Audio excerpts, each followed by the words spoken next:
So the first big news of the day for the Packers has come out. Josh Myers will not be returning to the Green Bay Packers. It came out from Bill Huber on Sports Illustrated, who says here, Packers will not be re-signing Josh Myers. Former second-round pick Josh Myers, who started 50 games the past 3 seasons, is not expected to be retained by the Green Bay Packers in free agency. Barring an unexpected turn of events, the Green Bay Packers will not be re-signing starting center Josh Myers, a source told Packers on SI just before the unofficial start of free agency on Monday. So this is one where part of me could have seen it going either way, and one of the reasons was when you look at one of Brian Gutekunst's quotes, he brought up how, the relationship between Jordan Love and Josh Myers as a center, and so even though Josh Myers, I think, struggled in 2024, I thought maybe there was a chance that because Jordan and Josh Myers had that relationship already built in Jordan's first 2 years starting, maybe that would lead to the Packers deciding to keep him. But it looks like in the end, the Packers made the decision that they don't want to pay him the kind of money they would have to pay him to retain him. And I'm guessing that some other team out there is willing to pay him more than the Packers would have been willing to pay him. And the thing with Josh Myers, if you look at some of his stats from 2024, among centers with 1,000 snaps, there were 21 centers with 1,000 snaps. He had the third most pressures allowed, the fourth most hurries allowed, the second most hits allowed, and was tied for 14th most sacks allowed. So when it came to protecting Jordan Love, comparing him to centers around the NFL, was not very good. And so there was a world where I saw him, moving on. And really the one thing that maybe made me wonder if the Packers could maybe see him differently was because of the quotes from Brian Gutekunst. But in the end, the Packers decide to move on. But here's a quote from Brian Gutekunst on Josh Myers near the end of the season. He said, "Josh, I thought he had his best year.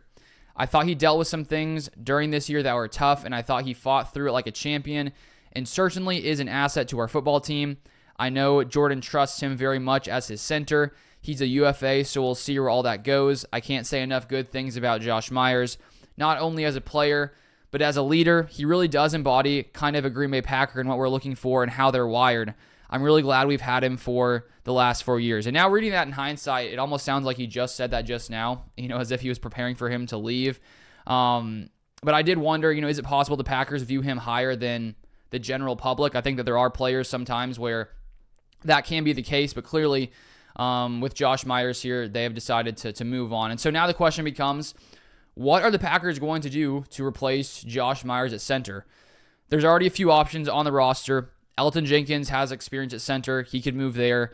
However, he is really good at guard, so maybe they want to keep Elgton Jenkins there.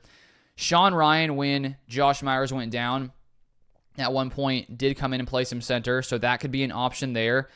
And then you have Jacob Monk being drafted last year who has experience at center, so he could also be an option. So those are a few there. Maybe they go out in the draft and draft a center. Maybe they find someone in free agency. There are a lot of possibilities. And I think when you look at the Packers' offensive line with, Elgton Jenkins and Sean Ryan potentially being guys who could play center, when you look at Jordan Morgan, drafted in round 1 last year, who was playing right guard, him and Sean Ryan were, taking turns there at right guard until Jordan Morgan went down with an injury. Because the Packers had been playing Morgan at right guard a lot, maybe they decide to put Sean Ryan at center. But then you also have the potential of Jordan Morgan going to left tackle with a Heap Rasheed Walker there. There are a ton of moving parts that could potentially, give the Packers a lot of options just because they do draft a lot of versatile offensive linemen. So we'll keep an eye on it, sort of see what the Packers do going forward. But if you want to stay up to date with all free agency news, Packers news, make sure you have the post notifications turned on. But thank you for watching, and I'll see you guys next time.